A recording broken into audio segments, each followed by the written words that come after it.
Restaurant दे दीजिए Pushpa ji, please. एक ही बात रट्टू पोपट की तरह दोहराने से हमारा दिल पिघल नहीं जाएगा। हमारा कीमती वक्त बर्बाद मत करो, अब कुछ नहीं हो सकता।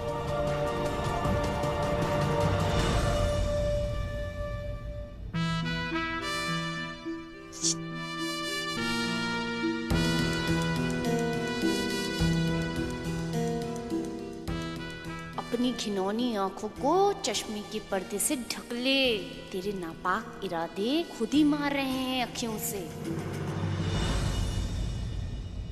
आप अब जीत गई पुष्पा जी, मैं हार गई। सब चीजों में आप अब बिल्कुल सही थी। आपने दिखा दी मेरी औकात। पुष्पा जी, मैं कुछ नहीं हूँ आपके सामने, कुछ भी नहीं। और आपके सामने तो क्या, मैं किसी के भी सामने कुछ नहीं हूँ। एकदम गोल, जीरो, शून्य। सही कहते हैं साहब कि मैं जीव और ना गधी हूँ। पर नहीं, मुझे लगता है कि गधे भी ना मुझसे ठीक होते हैं, क्योंकि कम से कम मजदूरी तो कर लेते हैं। मुझसे तो वो भी नहीं होता है। सब कहते हैं हमारे से सब हो पाता था, शायद उनकी वो क्वालिटी मुझ में आई ही नहीं हो पाता है मुझसे कुछ। अभी क्या करूं? प्लीज मेरा रेस्टोरेंट तो मत छीनिए ना। अब जीत गई पुष्पा जी, मैं हार गई। और मैंने इस कदर हार मान ली कि हाथ जोड़ के मैं आपसे भीख मांग रही हूँ। मत तोड़िए, रेस्टोरेंट दे दीजिए। इससे पहले कि तुम्हारी एक ही बकवास सुन सुनकर हमारे कानों से खून निकलना शुरू हो जाए, तुम निकल जाओ इस घर से। वरना शुभ मुहूर्त के अधीन रहकर काम करने वाली पुष्पा बिरला तुम्हारी जिंदगी के सबसे अशुभ काल से तुम्हारी मुलाकात करवा देगी। दरवाजा उस तरफ है। प्लीज प्लीज नहीं, ऐसा मत बोलिए। रेस्टोरेंट दे दीजिए। तुम जैसी गंदी नाली के लीच को अपने घर से साफ कैसे करना, ये पुष्पा बिरला बखूबी जानती है। हमारे घर की घंटी बजाने से पहले इंसान की रूह तक कांप उठती है, और तुम यहाँ अंदर आकर अपना रौब दिखा रही हो। देखती हूँ कैसे नहीं निकलती तुम।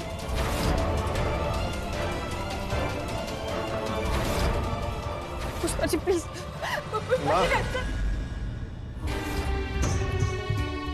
प्लीज, वो अपने आप चली जाएगी। इस लड़के के साथ जो हो रहा है वो ठीक नहीं हो रही।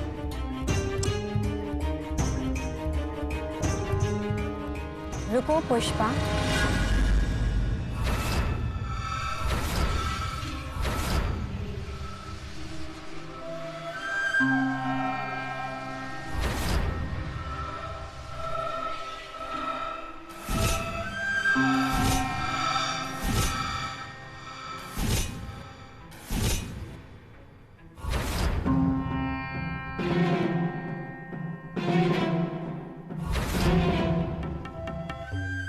सरुमा, आप?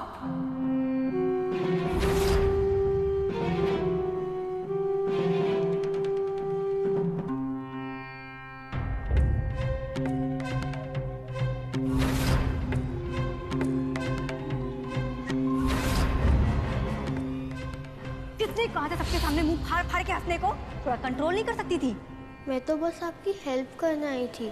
तेरी मनसियत का साया जब तक जिंदल भवन पर रहेगा ना, तब तक लाइफ में कुछ अच्छा नहीं होगा।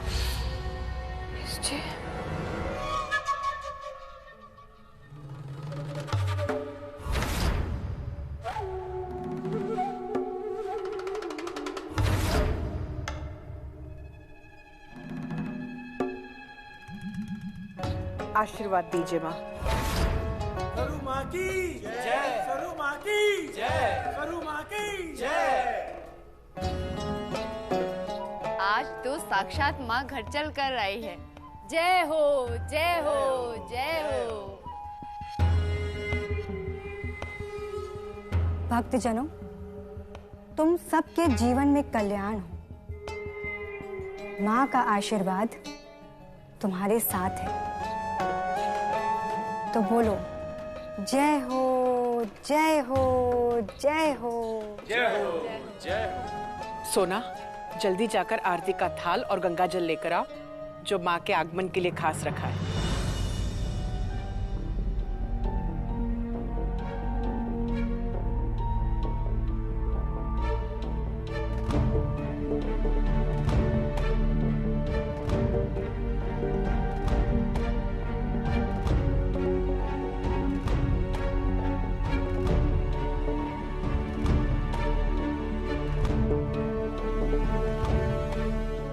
आइए माँ, पधारिए।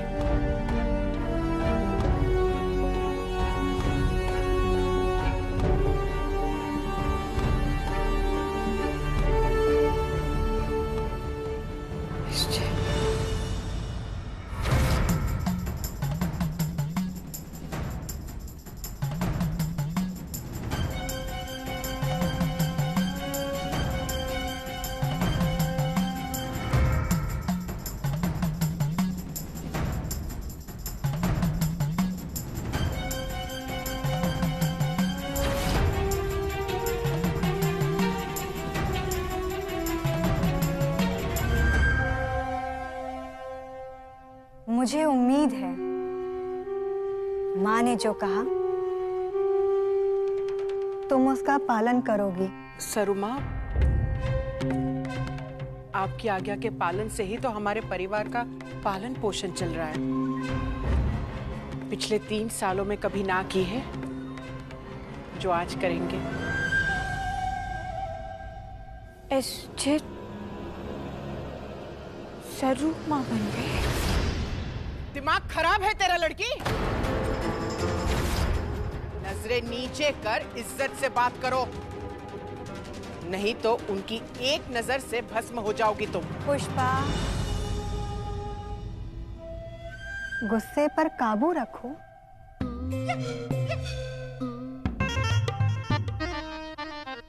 ये लड़की अभी नादान है, और जिज्ञासा तो हर इंसान का प्राकृतिक व्यवहार होता है। हिमाचल से लेकर हिमालय के ऊंचे ऊंचे पर्वत की गहरे से गहरे गुफा में घोर तपस्या में एक बहुत महत्वपूर्ण बात सीखी है माँ ने, और वो है किसी भी इंसान की जिज्ञासा को शांत करना, और ये बहुत पुण्य का काम होता है। कोमल कन्या, तू परेशान ना हो, तेरी इस जिज्ञासा की प्यास को ये माँ जरूर बुझाएगी। हर एक इंसान का सफर पहले से तय होता है, और इंसान चाहे कितना भी इधर उधर भटक ले, पर हर रास्ता उस सफर की तरफ खुलता है।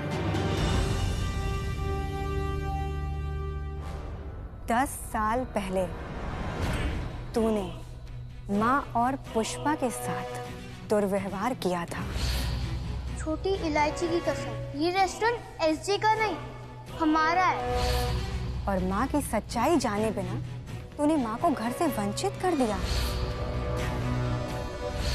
पर सच है, जिसका कोई नहीं होता उसका भगवान होता है, और भगवान के दरबार में न मोह, न माया, न कलेश, न ईर्ष्या होता है। केवल प्रेम, अटूट प्रेम, और अपने भक्तों के लिए बहुत सारा आशीर्वाद।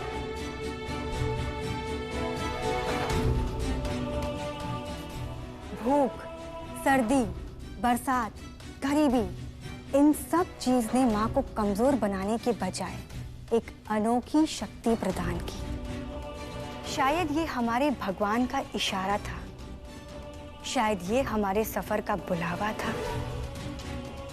पिछले 7 साल हिमालय की चोटी पर कठिन तपस्या करने के बाद माँ को वरदान प्राप्त हुआ और हम अपनी पुरानी पहचान छोड़ सरू माँ में तब्दील हो गए। पर इंसान हो या इंसान के रूप में भगवान अपनी पहचान बदल सकता है, पर अपना अतीत बिल्कुल नहीं। और इसीलिए कुछ साल पहले हम यहाँ आ गए, पुष्पा को अपनी शरण में लेने, अपनी बुद्धि और आशीष के द्वारा उनके साथ हुए अपमान की भरपाई करने। देख रही हो, एक माँ है जो इतनी बड़ी विद्वान और उन्हीं के खानदान से एक तुम, कभी न बिकने वाला फीका पकवान। ये तो सरू माँ का दिल है जिनके कहने पर हम तुम्हें अपने रेस्टोरेंट को बचाने का एक और मौका दे रहे हैं।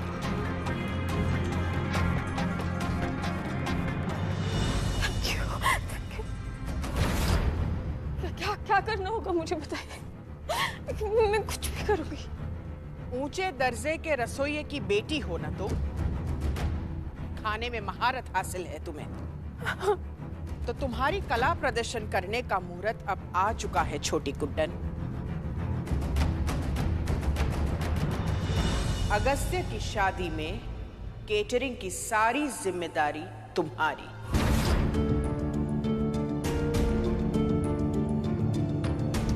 सारी जिम्मेदारी? रोका, सगाई, हल्दी, संगीत और फिर शादी, हर फंक्शन पर तुम्हें पकवान बनाने होंगे।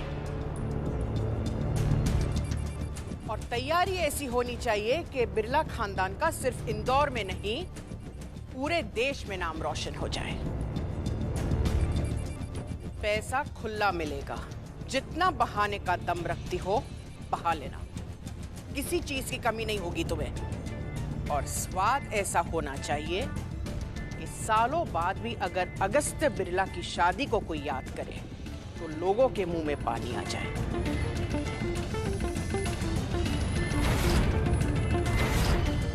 बोलो, है हिम्मत? जी।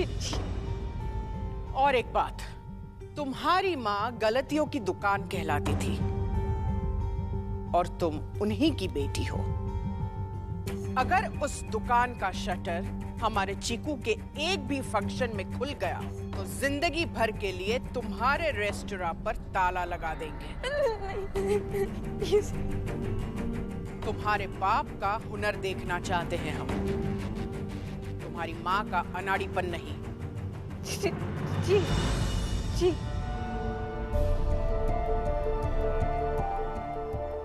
पुष्पा जी, शादी में तो बहुत सारे फंक्शंस होंगे ना, तो बहुत सारी तैयारियां। वैसे तो कोई गलती नहीं होगी पक्का, पर क्योंकि टाइम बहुत कम है और किसी और की गलती की वजह से कुछ हो गया तो मैं अकेले कैसे?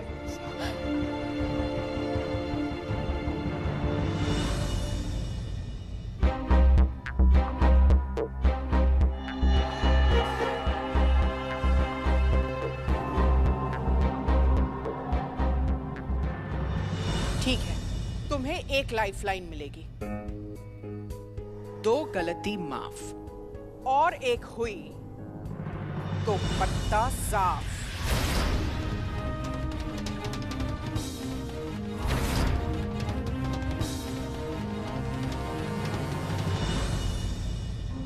सदा प्रसन्न रहो।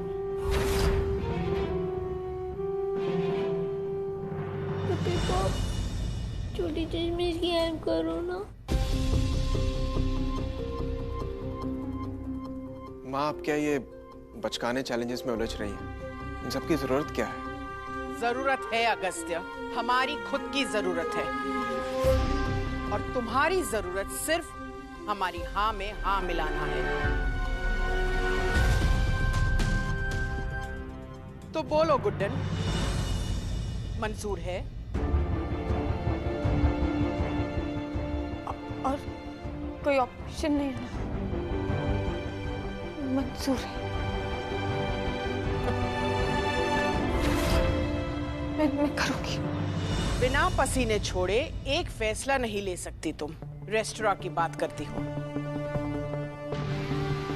ये चुनौती इस जन्म में तो क्या, अगले 7 जन्मों में भी उसे पार करना तुमसे ना हो पाएगा छोटी गुड्डन।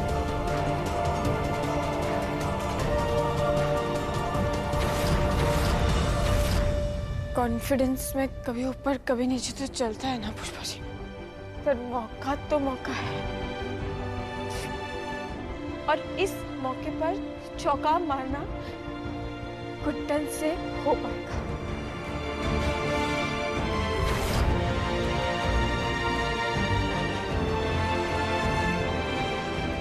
कल से ही काम पे लग जाओ।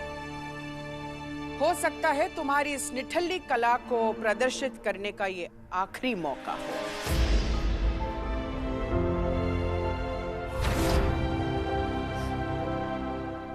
Thank you.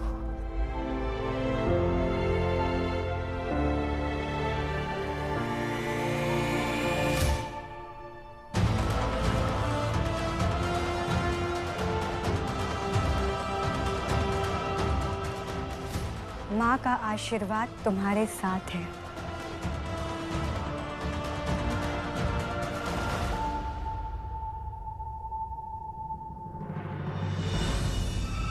आइए माँ, पधारिए। सोना जी। माँ के लिए नारियल पानी लेकर आओ। हाँ जी। तांबे के बर्तन में स्ट्रॉ डालकर। जी गुरु माँ, जरूर। अरे क्या है मम्मी? चुप कर, बात सुन मेरी। ये सरू माँ के आने से हमारा काम आसान हो गया मनी। काम आसान हो गया? हाँ। वो कैसे?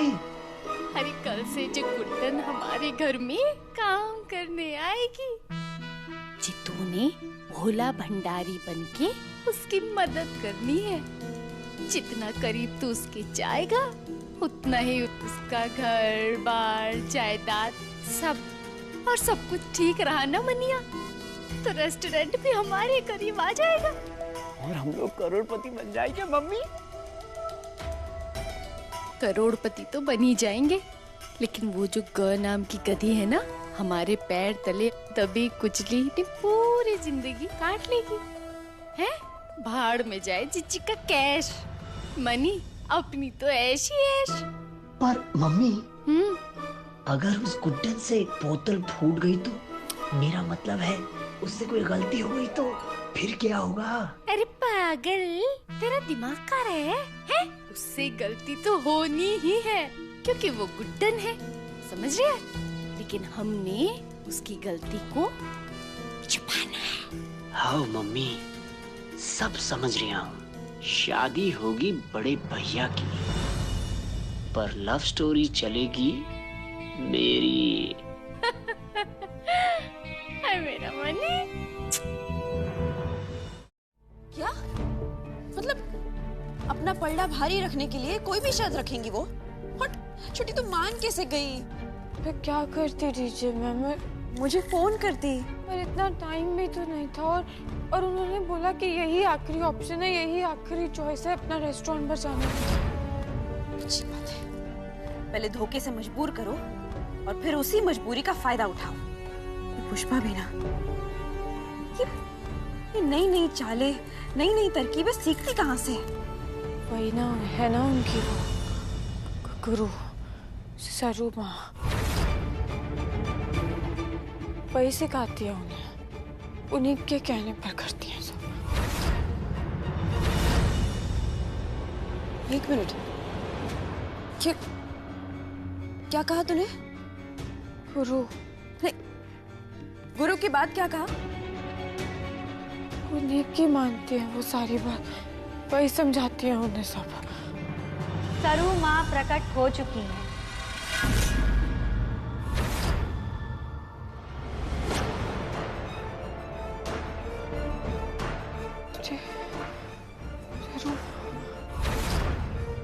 सरू,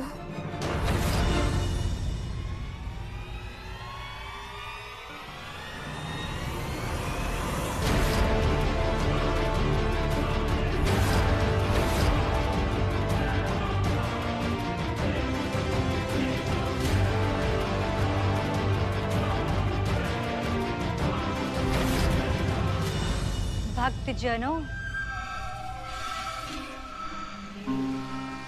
कैसे हो धोखेबाजों?